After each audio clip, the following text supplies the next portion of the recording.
You're listening to the Mind Over Finger podcast, episode number 9. Welcome to the Mind Over Finger podcast, discussions on mindful music making, efficient practice, and building a purposeful career. And now, your host, Dr. Renee Paul Gauthier.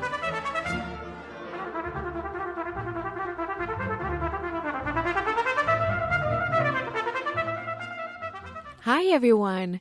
Today I speak with Mezzo-soprano Wallis Giunta. I've known Wallis for a while now, and I've loved following her adventures throughout the years. Wallis is a multifaceted artist with a variety of interests, a great take on mindful practice, and a truly wonderful personality. She was named Young Singer of the Year in the 2018 International Opera Awards, was named both Young Artist of the Year by the Arts Desk and Breakthrough Artist in UK Opera in the What's on Stage Opera Awards for her work in 2017, and she's been praised by Opera News for her delectably rich silver-tone mezzo-soprano with a beautiful sense of line and effortless rapid runs.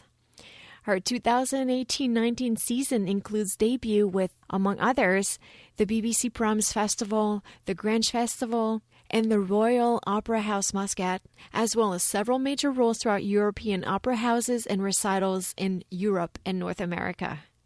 Wallis is a 2013 graduate of both the Metropolitan Opera Lindemann Young Artist Development Program and the Juilliard School.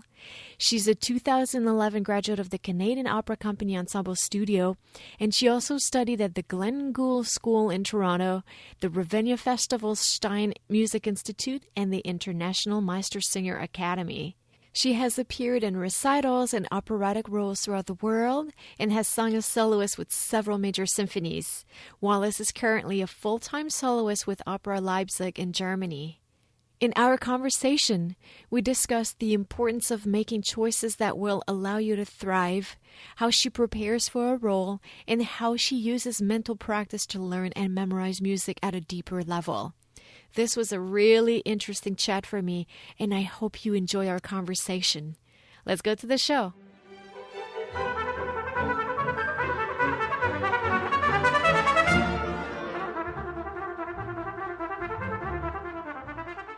Wallis Giunta, I'm so happy to have you on the show today. Hi, thank you. It's a pleasure to speak with you. You and I met for the first time, I think it was 10 years ago already. Crazy how time flies.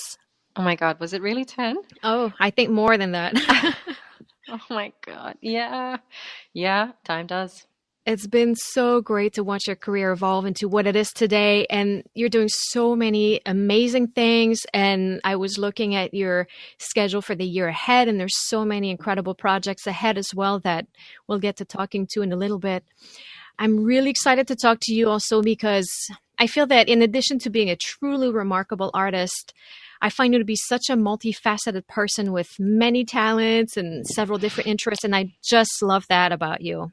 Thank you. Thank you. I like to keep things interesting. Definitely. So can you begin by telling us your story? Who is Wallis, and how did she get to where she is today? Sure. So Wallis is from Ottawa, Canada, and she grew up in a very musical home, but not at all classical music. My father worked in radio, in classic rock radio. So there was a lot of like Nirvana and Led Zeppelin and that kind of thing, and a lot of interesting eclectic musical choices. But I was drawn to classical music sort of on my own. I started playing piano when I was 5. That was my first instrument. And then when I was 8, I joined the children's choir in Ottawa, the kind of school board choir. And we were singing some classical, some folk, some more kind of popular stuff, but it was definitely like full-on music training, ear training, sight reading, like serious musicianship. And we were expected to be very proficient at sight reading and harmonies and all that. So I was in that choir for 7 years until I was 15. And it was prestigious because in the capital, in Ottawa, like that choir was expected to represent Canada for all official functions. Like if there was a visiting dignitary or if they needed a children's choir to go to an international festival, we were the ones. So we went all over the world, to Japan, to a few times to Europe, to the States. And and sang in a lot of really high profile things. So I, from a very young age, was used to performing in high stakes situations, in front of important people, sometimes on national television. I had solos in the choir. So I've been singing at in a very serious way since I was 8 years old. And then the solo singing really took off from the choir because my choir director, Barbara Clark, recommended to my parents that I had some potential in that regard. So she connected us with the best teacher in town in Ottawa when I was growing up. Her name's Charlotte Stewart, and I began lessons when I was 12. So that obviously was a good choice, and it just continued right through until undergrad university, where I went directly from high school into the music program at Ottawa U. I was 17 when I started, so pretty young. I did 2 years there. And then I just felt like I needed to spread my wings a little bit. I needed to be in a new environment, you know what I mean? So growing up in Ottawa, doing all my training there, I wanted to kind of get a taste of some new opinions, different opportunities. And so I transferred halfway through my degree to the Glenn Gould School in Toronto, which was a very small kind of academy conservatory vibe as opposed to a big university. And it was a wonderful choice because I was in small classes, like maximum 10 singers in the class. We had a lot of one-on-one time with the teachers, wonderful faculty there, like a really great international mix. And what worked for me at that school, I don't know if it would work for everybody, but what worked for me was that they were very performance-based. It wasn't so much about the academics of the study as it was about the practical application. So I think that's smart. If you're training to be a performer, obviously, what do? You need to perform to learn how to do it. Mm-hmm. So we did tons of shows, in the classes, as opposed to just talking about an art song in theory. They would make us sing the song, and then we'd learn about the history of it, the context, the language, all the musical influences and whatnot, but we'd learn it through performing it for each other. And that was just great for me. The other thing that they were good about was allowing us to leave for short periods of time during the school year to take professional work if we got it. And they also were encouraging and gave us opportunities to audition for local companies and, little networking to get us connected to people outside of the school environment so that when we did graduate, most of us had some professional experience under our belt, perhaps even had done some auditions for management, made some connections in the industry, mostly in Toronto, but still, that's a wonderful advantage, I think, for any university graduate with a music degree to have already got their foot in the door in the professional world. So I do actually give a lot of credit to my school for helping me in that way, preparing me for the real world that is this job. And giving me a head start because I have a lot of friends who were across the street in Toronto at the university. And although they have an absolutely wonderful program and a lot of similar faculty as well, I know that they had a much heavier course load and less time to do anything extracurricular. And I think some of them found it hard to kind of transition in a way. But I don't know. That was just my experience. And definitely I made the right choice for me because I'm a real stage animal and I thrive on learning through doing, not so much learning through just thinking about it or talking about it, but everybody's different, right? So yeah, from there I went straight into the Canadian Opera Company Ensemble Studio. When I was 23, I started there, and that was a 2-year program. And that was actually incredible as well. Talk about getting your feet wet, lots of real hands-on experience there. I did a few small roles while I was in the program, and then as soon as I graduated from that, they had me back the next 2 seasons to do some really big rep, like lead roles in a couple of Mozart operas, Così fan tutte and Clemenza di Tito. So I'm very grateful for that because, again, that's how you grow. You got to give yourself some challenges. And I went from the COC ensemble directly to New York, which was actually not my plan, but I had done a young artist program in, I think it was 2011, in Ravinia, actually, in Chicago.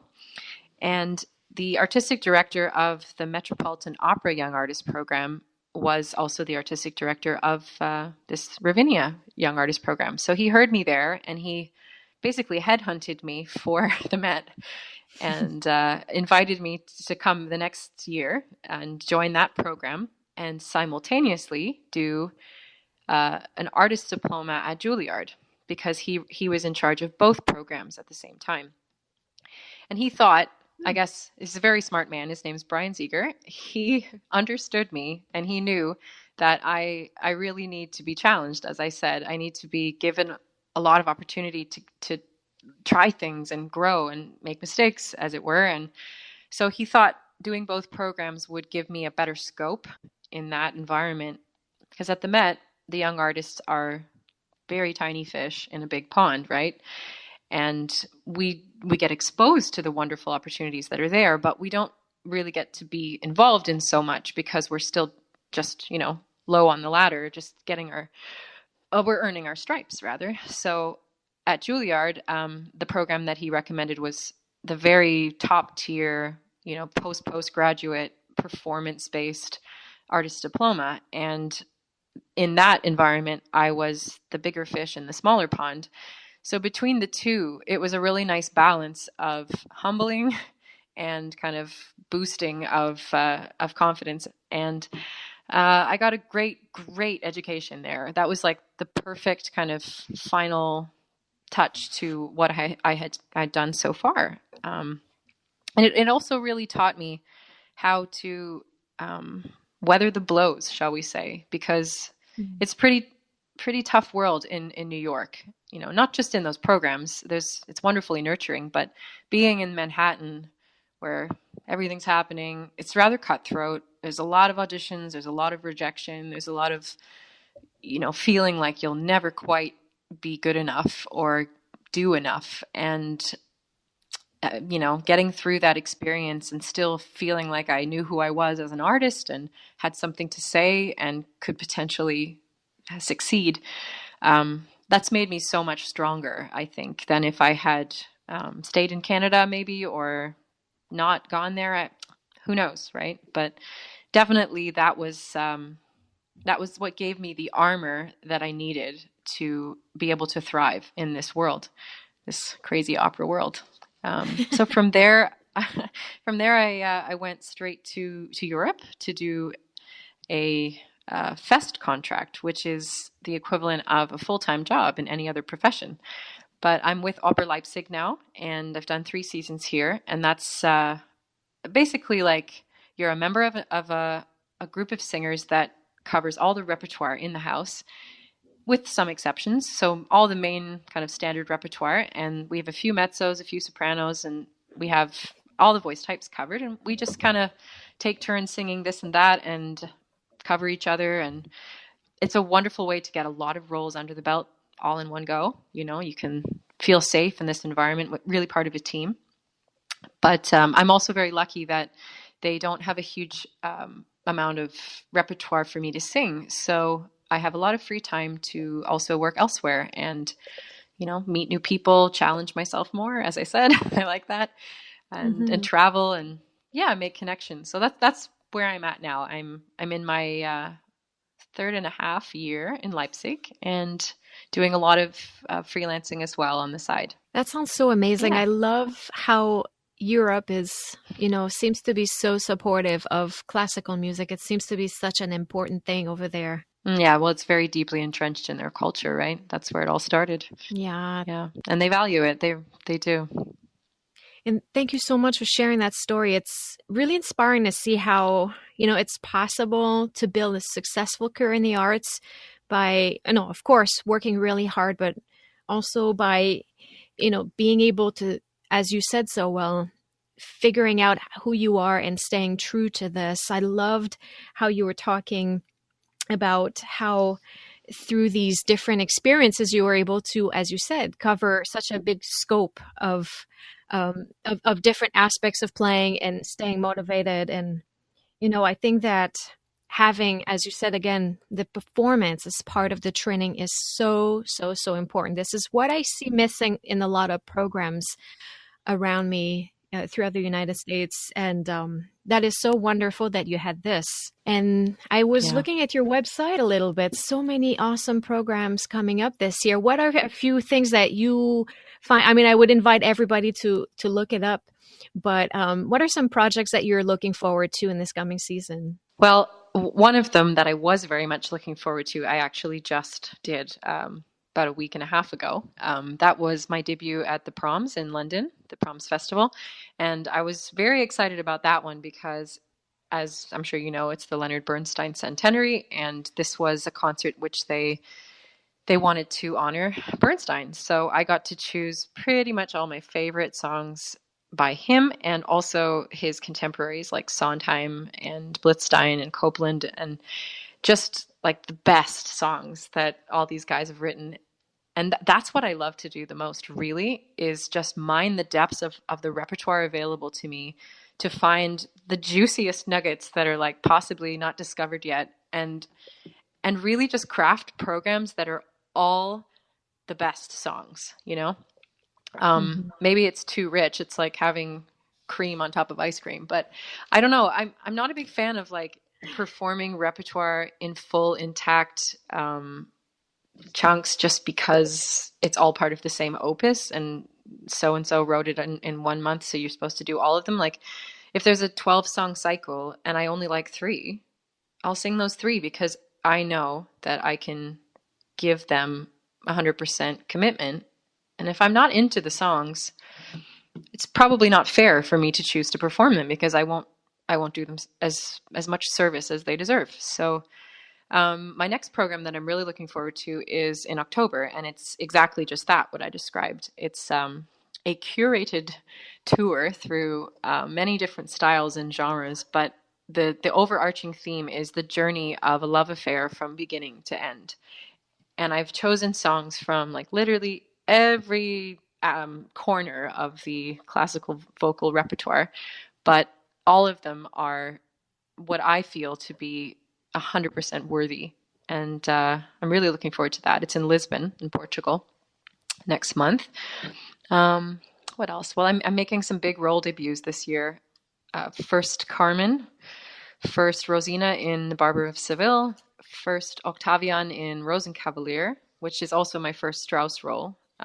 And first Idamante in Idomeneo by Mozart, which is a really big sing. So that one's going to take some time. It's in 8 months. So yeah, that's a lot on my plate this year. A lot of big stuff. And I love what you just described about this, what I would call a mindful approach to choosing repertoire, and how once again, this seems to be a theme with you, but you're staying true to who you are and what you're trying to say and what your message is. I love that.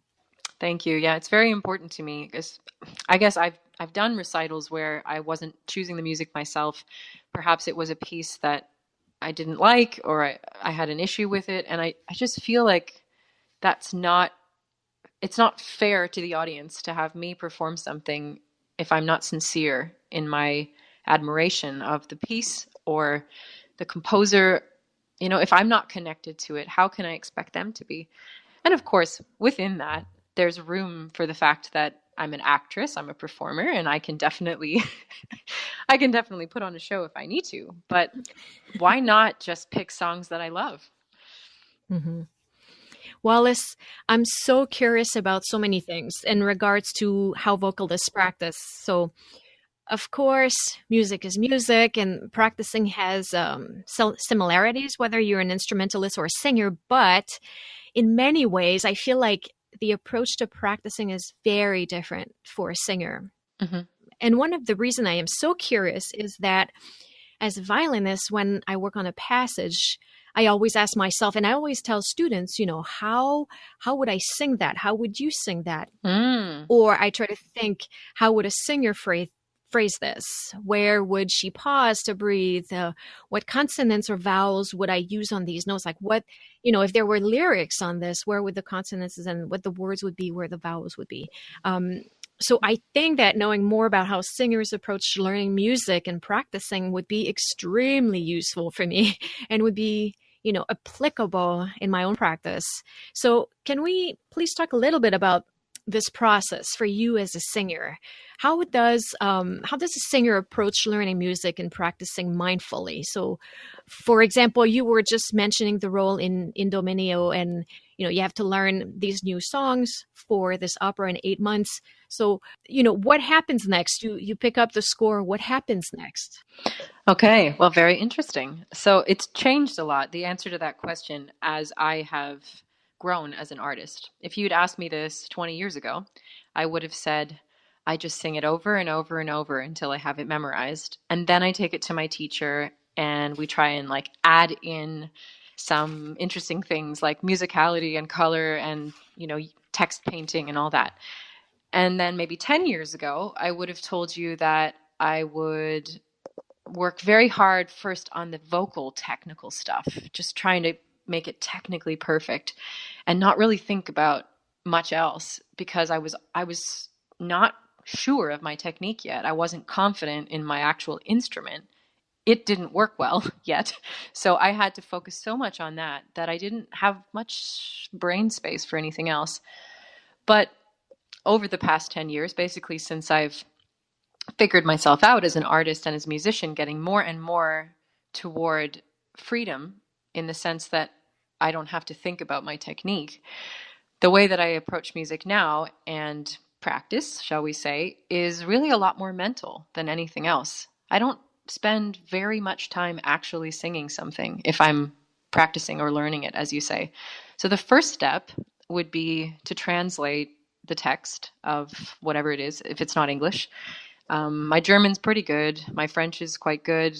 Italian, But even still, a lot of these texts are poetic and old, hundreds of years old. So even if it's French and I understand French, it may be some kind of phrasing and vocabulary that isn't common and doesn't make any sense to me. So I do a word for word translation of everything.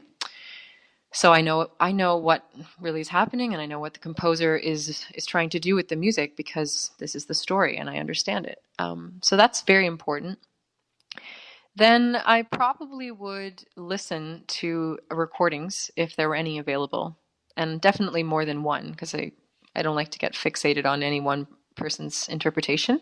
But I don't think there's any harm in just listening to the song to hear what it sounds like, Obviously, we're very lucky to live in a time when we can do that, and I don't think one should avoid doing that. I know some teachers say, "Oh, never listen to anybody else's recording because you'll just end up copying them." But I like to think I'm smart enough that I can not do that. So I listen to get a sense of how it flows, and then I usually just launch right into singing it because, like I said, I trust my instrument now. I know when I look at a piece of music, I know where the problem spots are going to be. I don't have to sing it to find that out. So I sing the parts that I know I can manage no problem. And then if there's a section that has a really awkward high note or something super fast and difficult, I just kind of go slowly through it, break it down, figure out what I need to do. And it happens pretty quickly. I can put a song together pretty darn quickly. So that's the learning process. And then the memorizing process is, I'd say, 90% mental. I hardly ever sing through something over and over to memorize it because, the body does tire. It's not a violin. It doesn't have limitless playing hours in it each day. So and also in the average day, I'm in an opera rehearsal or I have a performance or something that I have to use my voice, in my job. So I don't have a lot of gas left in the tank, if you will, to practice at the end of the day or on a break. So I do it in my mind. I do it while I'm biking. I do it cooking. I would say actually the most effective time of day for me is right before bed and first thing in the morning. So if I'm really trying to learn a piece, quickly or memorize it under the gun, I get into bed and I just spend basically until I fall asleep. I put that song on in my head as if it was an iPod or something, and I play the music in my head and I sing through it in my head over and over, and that often just puts me to sleep. And then when I wake up in the morning for first thing, do it again. And I can't tell you how effective that is. It's like cementing it in there. That, before bed, early morning thing, I don't know how I figured that out, but it works really well for me. The learning part is the easy part, and the memorizing is what takes effort. Practicing for me really consists of memorization for opera and recital programs. That's the big difference, I think. It's a big burden sometimes, if you have a 90-minute recital program, bunch of different languages, and you have to have it all from memory. Let's just say it used to be easier. It gets harder the older I get, because I feel like my musical library is almost full. I'm going to have to delete a few files before I can add anything new. But yeah, does that make sense? I mean, that's sort of the process for me. That is so interesting. I love seeing the evolution going from what, as an instrumentalist, we would call the rote playing, where you were talking about how you would sing a song over and over again until you would learn it. This is, for us, the equivalent of playing. And so this rote memorization that happens in the body. And then you went on to, as you mentioned, thinking more and more about the technique and how now the process is more mental. I feel like so many of us stay stuck in these first two steps, thinking so much about the technique and repeating over and over again, which oftentimes will just I don't know if it's the same thing for singers, but for us, it will just cement in the mistakes and the bad habits. Oh, yeah. Oh, it's the same for singers. That is definitely the same for singers. You can learn a bad part, like you can learn a mistake very well by practicing it. Yes. And I feel like this mental approach that you're describing is so key into, evolving into a bigger artist for sure. And, there's so many studies that prove that what you were referring to about doing it right before bed and early in the morning, about how the brain processes things in the sleep. So I'm with you on that. I totally believe in this approach. And I remember, nights before a big audition or big concerts, just sitting in bed with my part in the recording and just doing some mental practice right before going to bed. So I'm with you on this for sure.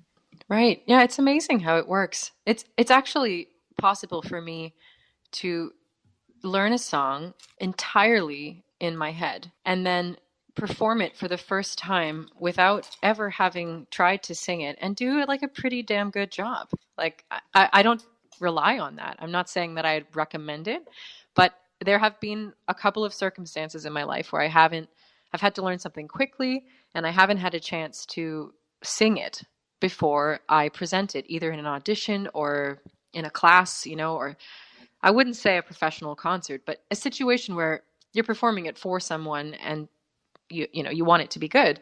And I've actually been able to just get it all kind of figured out, laid out in my head. And I know how that feels in my voice. So it kind of just works.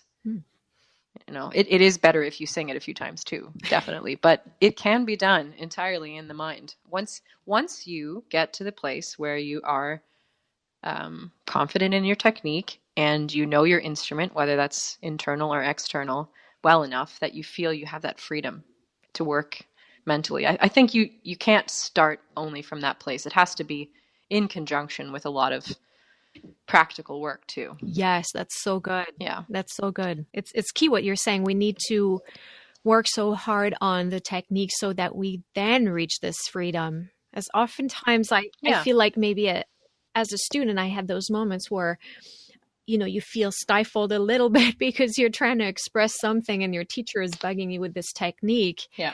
And I'm doing the same thing to my students now, but I'm trying to explain to them that we're working on the technique so that we can then have this freedom. So this is, but I'm really curious about one thing because I am not a singer and I think my children could vouch for that.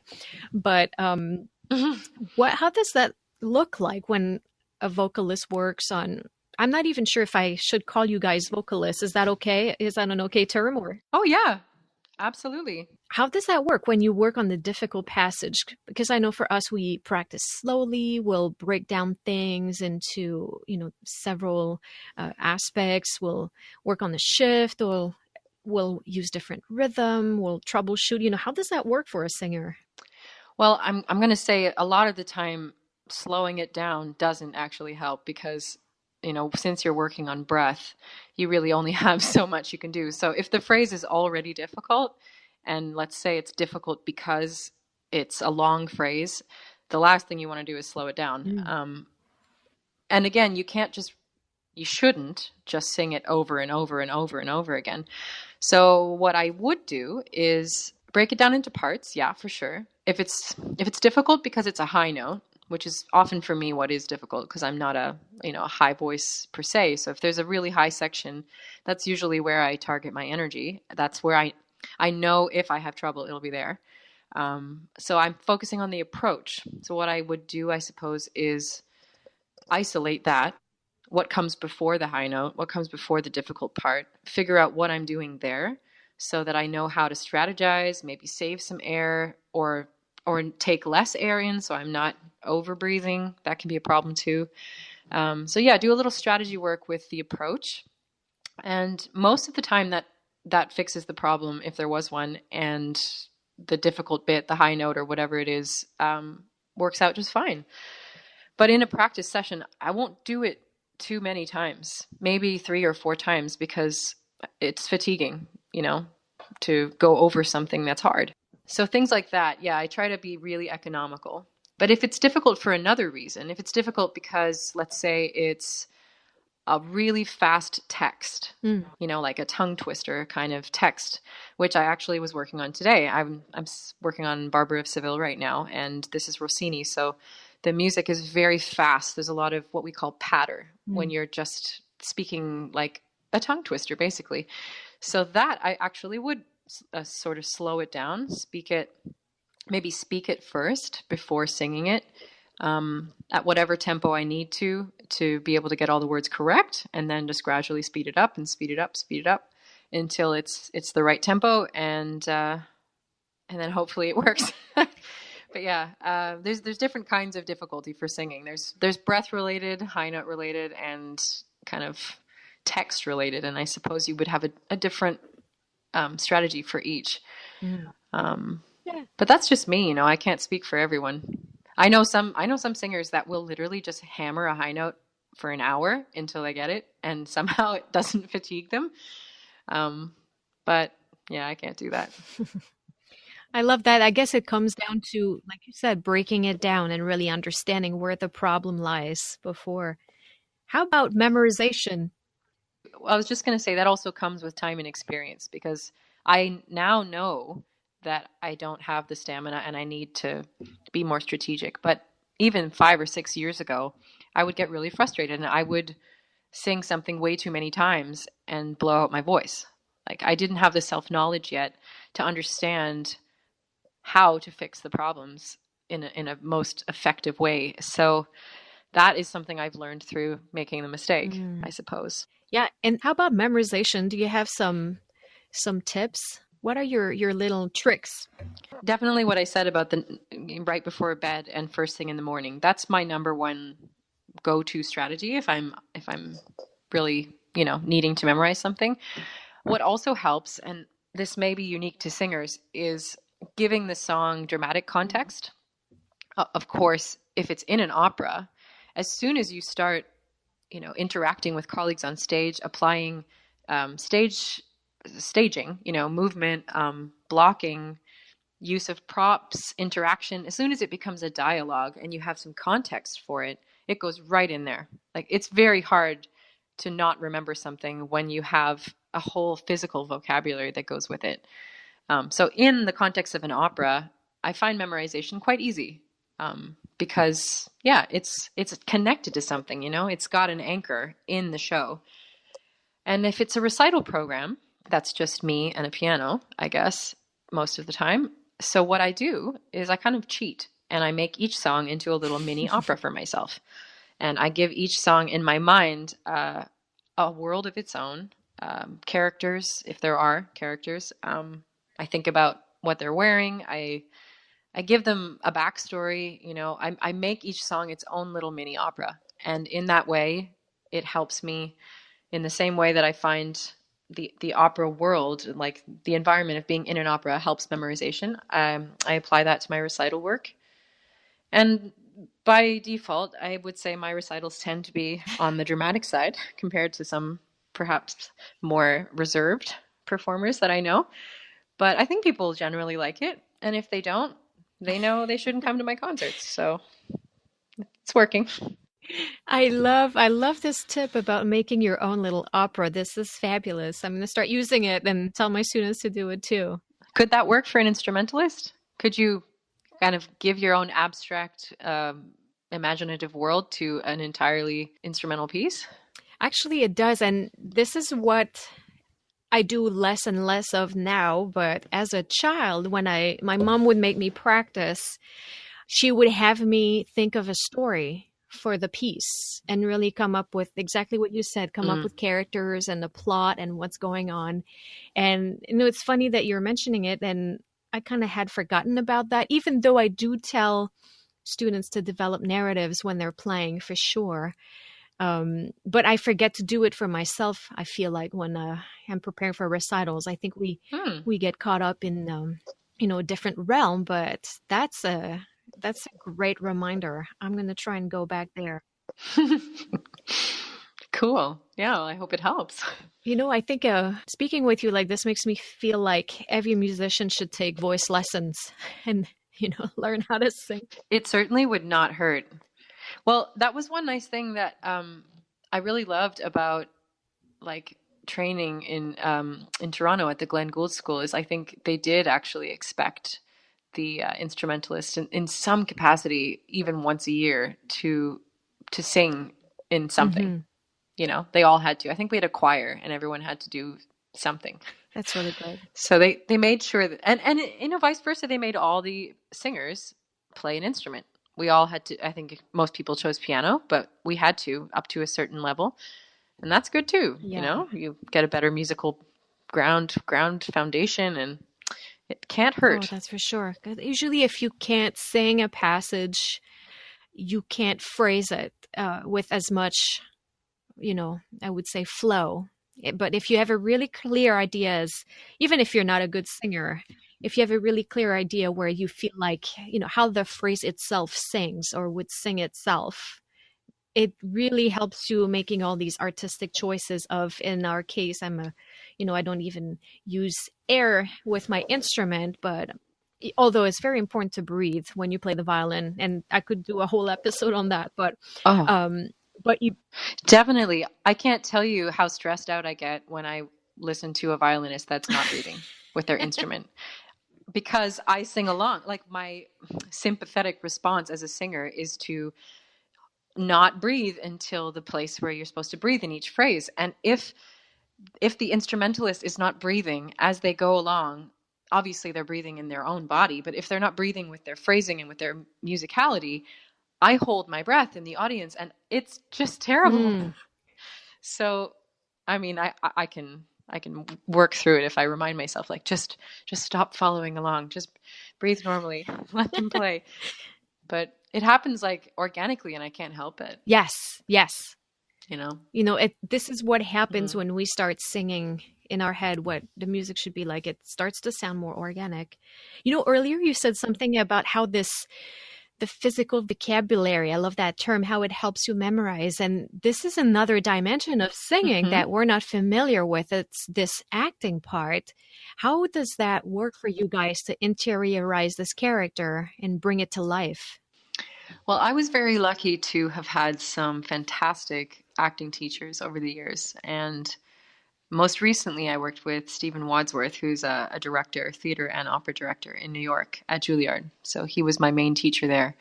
And our approach, his teaching, is basically that you have to find a way in through your own life experience. So we would take each piece, whether it was a whole opera roll or just one aria from an opera, we would determine what the character was going through in that situation. So what's the context? What's the situation? What is this person doing and feeling? And we would come up with a sentence that would encapsulate that moment or that situation. And then think about our own life experience. When have we ourselves been able to identify with this context, with this situation? And once you find your own personal version of whatever it is that character is going through, like, for example, you say this aria is about a person who is struggling to come to terms with the death of a parent, and they turn to their friend for comfort. Or even not as specific, struggling to come to terms with a death or a loss, something general, so that you as the performer can easily get into it. And then you can go in your own experience and like, oh, well, loss can be many things. Loss can be a job. It can be a literal death. It can be, a friend moves away and you don't see them anymore. So you find something in your life that can hook you into that situation. And then while you're performing the piece, you find yourself mentally there in that moment, in your own life's experience. And you identify with it immediately. And you don't have to necessarily like work too hard to think about this memory that you have, but you just have to have that thought going in your head of what that was like for you. And, any little details of that situation, it all works toward informing the performance and showing the audience that you are a thinking actor who has something to say.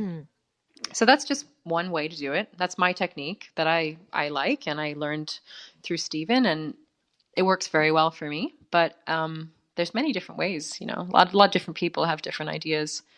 I think the main thing is you just have to be thinking. You have to be reacting to what's going on in your environment. If you're in an opera with other characters, you have to be aware of everybody else in the scene. You have to be, in the moment, right? And if it's a recital and you're by yourself, then you create that world through your imagination. It's actually harder in a recital. It's much more work because you don't have the sets and the lights and the orchestra and the costumes, and you don't have an audience with the synopsis in their program and, surtitles above you. You are the entire performance. So it's a lot more work. And I definitely draw on my own personal experiences to inform everything that I embody, definitely. Wow. This is really inspiring for me to hear because, like you just mentioned, we don't have the sets, we don't have the lights and the costumes. And I feel like there's definitely, I will have to think about this a little bit more, but in relation to what we were talking about earlier, to creating a story, there probably is a way to introduce a little bit more of this aspect of characterization into our performance and, relating to memories that we have in the past. And, this could be for a chamber music concert or a recital. This is going to make me think a whole lot, this conversation. Well, there's a lot of programmatic instrumental music out there, right? Maybe not quite as specific as an opera or an art song, but definitely, especially in the more like late 1900s, 20th century music, composers had plans, right? They had ideas of the title would tell you what's going on, or it's named after something like Don Quixote. You have a real story there. You have characters, or Symphonie Fantastique. You have all these colors that come through. You don't have to create much. It's all there. It's so alive. And I guess I couldn't imagine not having my imagination go wild if I was performing something like that. Right. And I think so often we stay connected to the technical thing, to the technical aspect of those pieces, so to really make sure that we are reconnecting with the story. It's a great reminder. If there is one. I mean, it's a little bit harder with like Bach, perhaps, or earlier music. It's a little more abstract. Yes. You have to kind of dig deeper to find the plot, shall we say.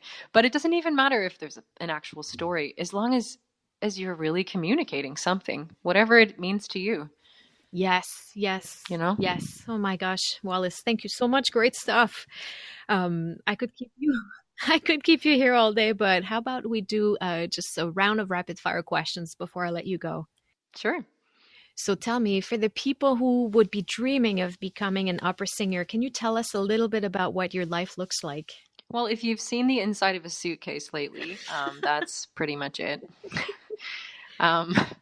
So I have 3 suitcases, different sizes, and at any given time, one of them is always open on my floor because I am traveling so often that I don't even bother putting it away. And it's a little bit sad, but it's also fun. It's basically just, you're always meeting new people. You are going to new environments. It's challenging because sometimes you don't speak the language or know anyone there. But no matter what, everywhere I go, I grow as a person and as an artist, and I love what I do. But yeah, it's a lot of airports and a lot of taxis, and it's not as glamorous as it might seem. It's schlepping heavy suitcases into, airports and Right. that kind of stuff. Is there a performance that has stayed with you throughout the years? Definitely. My very first one, I would have to say, or my very first opera that I was a part of. So I started singing in an opera chorus when I was 15. This was in Ottawa, again, with our local opera company. And they were doing Madame Butterfly. So I was in the chorus. My first time in an adult chorus. I was just old enough to be able to pass for a grown-up. And we were doing Madame Butterfly. And I remember any moment that I wasn't singing myself, I was absolutely in awe of the soloists, like the main characters, what they were doing with their voices, how it moved me. And of course, Puccini is one of the most romantic, heartbreaking composers that's ever lived. And his music it brought me to my knees. So I used to go and hide in the wings whenever I wasn't on stage and watch the show, just with tears streaming down my face. And that was the moment I knew that this was going to be my life, for sure. Wow, this is great. Yeah. How about skills that you think the young musicians studying today should acquire, in addition, of course, to learning to play their instrument or learning to sing? Oh, ho, ho. Well, here we go. Everybody needs to definitely figure out how to do some sort of self-marketing. There is nothing sadder to me than a musician who is absolutely fantastic, but they don't have any idea how to promote themselves or any interest in promoting themselves. So I would encourage everyone, because we live in a world where self-promotion is how it works. That's it. I would encourage you to learn the basics of website building, unless you happen to be independently wealthy and you can hire someone to do that for you. But if not, learn some coding, or just, mess around with one of those template sites online and get yourself a website up. Do a little bit of work on copywriting, perhaps, or again, pay someone to do some work for you on writing your biography, getting some content up on your site. I would also encourage people to learn the basics of recording and editing sound and video. It's really not that hard, especially if you're using like an Apple computer. Those programs are pretty paint by number. And if you can get yourself someone to record any of your concerts, and you know how to edit, honestly, you can have a pretty thriving YouTube channel. Because the way it works now is someone hears your name, someone might be talking about you.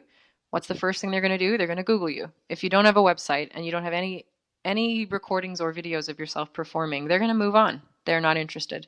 They will not pursue it. So that is really crucial. As sad as it is to say, it's not enough to just be a wonderful musician anymore. It's too competitive. So you got to toot your own horn. Amen. Yeah. And maybe figure out how to do some budgeting and taxes stuff, because it gets quite complicated. Yes, this is where I need some help. Definitely. For sure. Oh my God, me too. I'll call to anyone who knows about international tax law. Come talk to me, please. How about a favorite tool in the practice room? The one thing that you could not go without while you practice? Oh, well, other than my water bottle, a mirror, actually, for singers. Not for vanity's sake, but simply because when we don't know what we look like when we're singing, we do some wacky stuff with our faces and our bodies too. And it's quite humbling to see yourself in the mirror when you're not expecting it, or a photograph or a video, and realize what contortions we get up to. And every time I do practice in front of a mirror and remind myself not to do all these unnecessary things, to just simplify it, get out of my own way, and do the most natural facial and body position that I can, the path of least resistance, I always sing better. And it's crazy. Like if I don't practice in front of a mirror for a few weeks, I'll start like just twisting my face. And I don't know. It's constant maintenance, constant vigilance. So get that mirror out. Yes, this is, monitoring the basics. That's so great. How about a favorite book? It doesn't have to be a music book, could be any book, but a book that you would like to recommend to the listeners. It doesn't have to be a music book? Aha. Well, my absolute favorite is definitely the collected works of Sir Arthur Conan Doyle, namely the Sherlock Holmes mysteries. Me too. Yeah? Okay. I don't know why. Well, I do know why. It's amazing. But I also find them very practical because they're short. And let's say, you're in a big rehearsal for something and you're not on every minute of the show. You can quickly go off into the wings and read a short Sherlockian mystery, and then you're back out, They're great, and they never get old. You can just keep going back to them year after year. Oh, I'm with you on this. Then, and if you like Sherlock Holmes and you can read French, also try Arsène Lupin. Really, really good. Great writing, great story. I will. Okay. Writing that down. Thank you. What's the best advice you've ever received that you would like to pass on? Definitely to stop trying to please people in this world, especially in the music world. I don't mean in your life in general. Of course, let's all be nice and kind to each other, for sure. But as an artist, if you're approaching your art with an effort to please others, namely teachers, coaches, mentors, your parents, your colleagues, your classmates, if that's what your purpose is, then you are not bringing anything to the table, and we don't need you.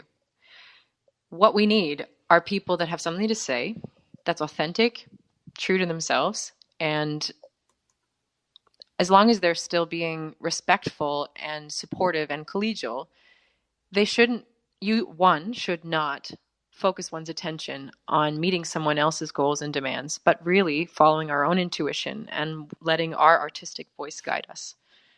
And I wish I had paid attention to that advice earlier when I was younger. It took me a while to take it in because I was really fixated in my early training years on making my teacher happy, making my pianist happy, making the conductor happy. And while these are not bad things to do, it stunted my growth as a thinking individual with something to say. And eventually I got out of that rut, and I was able to find my voice, literally and figuratively. But it took longer than I wanted it to. And now I'm not wasting a minute to make up for that. Oh, that's so great. How about a quick actionable tip that the listeners could start implementing today in the practice room or in their lives?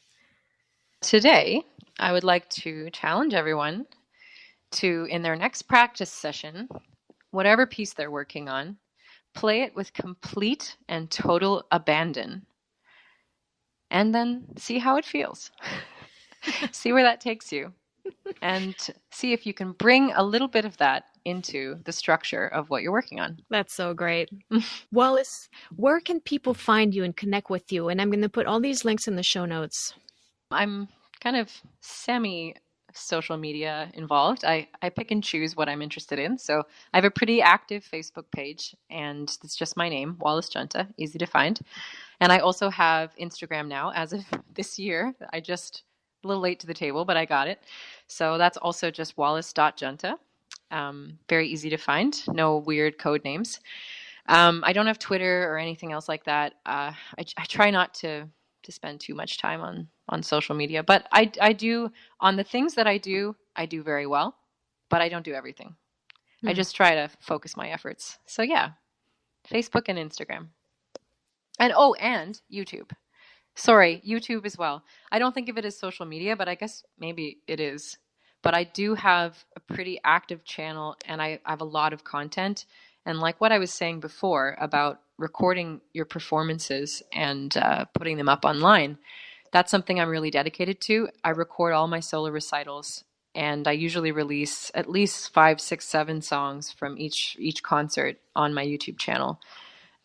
So yeah, definitely if you're interested in checking out my work, you can find a lot there, a lot of different stuff. And I've been on your YouTube channel, and it is phenomenal. So great. I think everybody should go for sure. Thank you. It's really like a mixed bag of wacky stuff. Wallis, thank you so much for taking the time to sit down with me today. You know, I feel like I feel so inspired by a conversation, and I think that I'm super motivated to try new things when we're going to get off the phone. But I learned a ton, and I'm sure others will have learned a thing or two as well. I'm a huge fan of both the person and the artist that you are. You know, we've only covered you as a singer today, but there's so much more to you. And I encourage everybody to look you up, go on your website, go on your Instagram and your Facebook page, because there's so much more to Wallis than Wallis, the mezzo-soprano. And I look forward to watching your career continue to grow. Thank you so much. That's really, really humbling and lovely to hear. It's my pleasure to talk to you too. It's my first podcast, my debut. Oh, well, then I'm very honored. Thank you so much.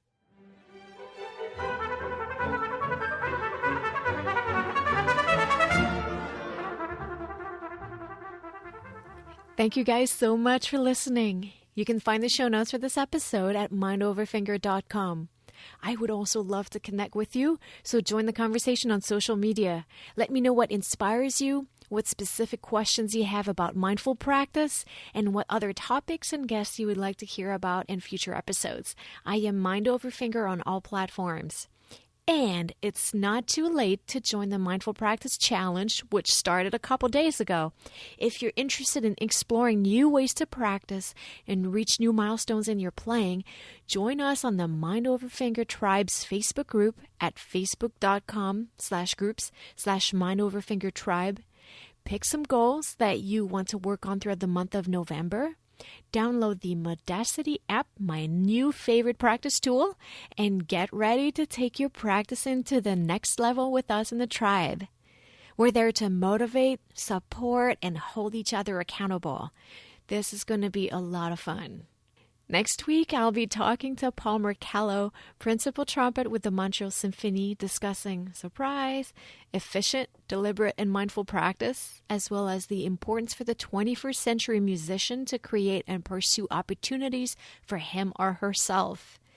If you have the chance, please take a minute to head over to iTunes to subscribe and leave a review. It's very much appreciated. Again, thank you, and à bientôt.